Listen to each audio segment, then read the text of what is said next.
Good afternoon, everybody. It's Elliot here from Nottingham. I hope you're all doing okay.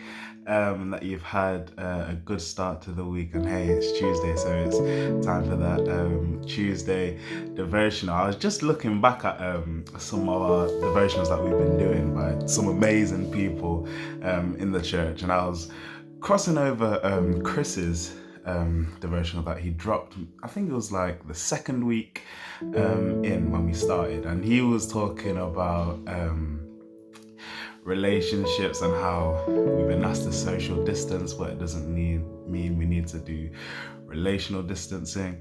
And I feel like that really hit me, and I'm just starting to realize now, like, how much this lockdown has kind of allowed me to build up my relationships and develop my relationships with my friends, with people around me. And I don't know about you, but I've been involved in so many quizzes over Zoom. Just last night, I had a quiz with some of my friends from school and just laughing about the good old days, the old times back in the day. I know I'm only 23, coming 24, but hey, that was back in the day for me.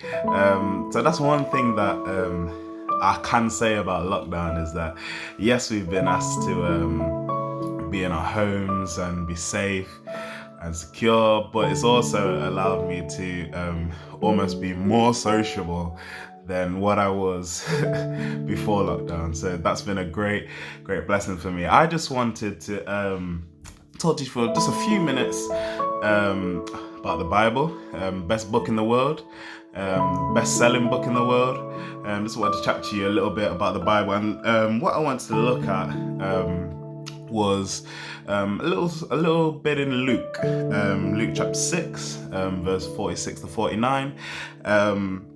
And that's talking about, that was when, give it drop some context, Yeshua had just chosen his 12 disciples, his 12 G's, his 12 mandem, that he was going to be rocking with for the next couple of years. And they'd gone to the mountainside, and a large gathering had appeared. And when a large gathering appeared, that's when you know that Yeshua's about to drop some fire. He's about to drop something to these people. And he talked about loving enemies and not judging others. That's stuff that I struggle with, you might struggle with. But that was a great thing, that even though we struggle with stuff, Yeshua will still talk about this stuff, because it's always, sometimes you can just hide that stuff away, but Yeshua was like, no, we're going to talk about this now. One of the interesting things he said in that chapter was that, why do you call me Lord, Lord, and do not do what I say? And when I read that, I thought, that's so relatable, because even I've done that in the past, when mum's told me to take the chicken out of the freezer, and I haven't done it, and she'd be like, I'm your mum, but you don't do what I say. I'm like, yeah, true that. And then at school as well, I've seen it where the teacher has asked the student to do something, but they're not doing it. So there's always times when we call somebody Lord, Lord. For this example, Yeshua, call him Lord, Lord, but do not do what he says. And he says that people who listen and put my words into practice, they are like a man who builds a house on the rock. And this is one of my favorite parables that Yeshua gave, was that, building the house on the rock. And when I think of a rock, I think of it as very hard to penetrate, hard to destroy. It hurts when you hit it. That's what I think of about a rock. And it says in verse 48, when the flood comes, it would not shake the house, because they'd built their house. The man had built his house on a rock. But when I think about that, that makes me think that I need to do what the Bible says. When the Bible tells me not to do something, I shouldn't do it, because it's giving me life advice. That's what the Bible's about, giving you advice advice for your life, to give yourself a good life. And that's why I need to take on board what the Bible says. And it goes on to say that the person who listens but doesn't put into practice what has been said is like a man who builds his house on the sand. And when the weather comes, when the storm comes, when them typhoons come, that house just gets mashed up. And I don't know about you, but I've definitely been that person who listens to what's been said, but doesn't actually put it into practice. I've been in church, there's been a fire sermon, and I'm like, yes, this is what I need to do. Yes, come on, let's go. And then the next week I'm back in church and I'm still doing that same thing that I was told that the sermon was going on about saying not to do. So I think all of us can relate to being that person who's built their house on the sand, and also for certain things as well, that's built their house on the rock. But what Yeshua was saying, that he wants us to completely just build our house on that rock and just leave nothing on the sand. Because when we put our trust in Yahweh, when we put our trust in Yeshua, then that's when the miracles happen. That's when the breakthrough happens.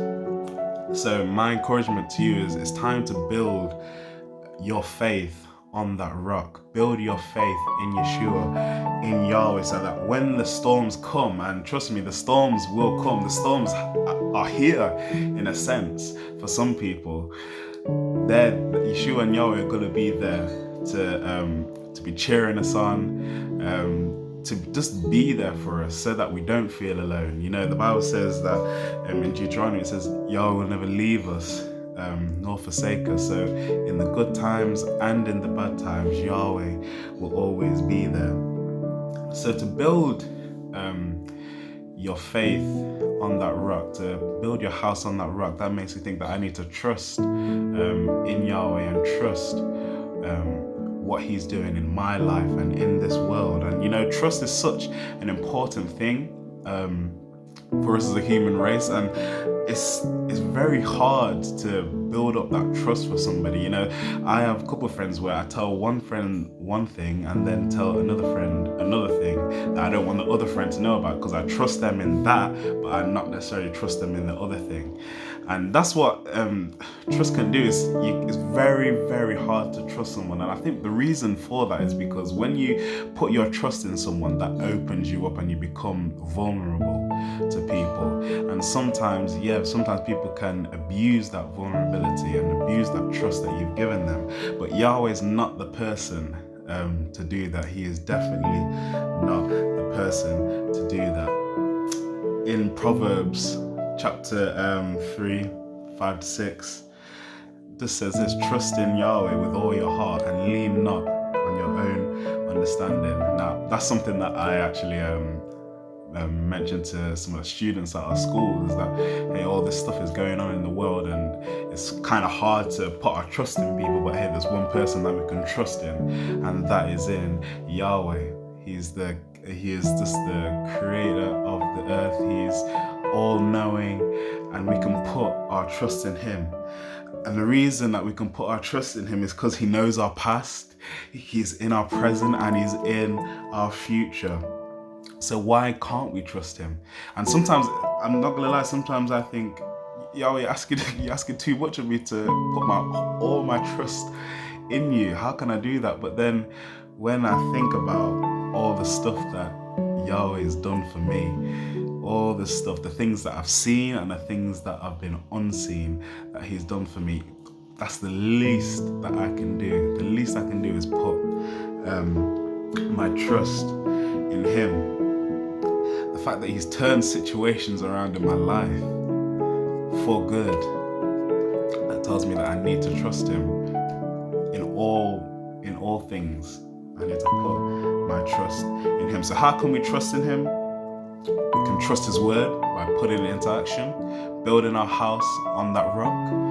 What's been said in the Bible, what's been asked of us from Yahweh, let's put it into action. Trust him in the bad times. Bad things will happen to us. Yeshua never said it was going to be an easy ride if we follow him. never said that. The disciples knew that wasn't going to be an easy ride following, but they still dropped everything to follow him. So let's trust him in the bad times, because it's in those bad times that Yahweh does his best work. He does his best work. And trust him in your life. In every decision that you make, why not consult with Yahweh? He cares about the big decisions in your life, and he cares about the small decisions in your life. Let's trust him, so that we can tell him, look, Yahweh, I'm struggling with this. What do you think I should do? Yahweh, I've been told to do this. What do you think? Should I go for it? I don't know. He cares about you. He cares about every single person on this earth. So let's put our trust in him. So let's put our trust in Yahweh. And that's the thing I'm going to leave with you today, is that let's put our trust in Yahweh in everything that we do. Hope you have a good week. Speak to you soon.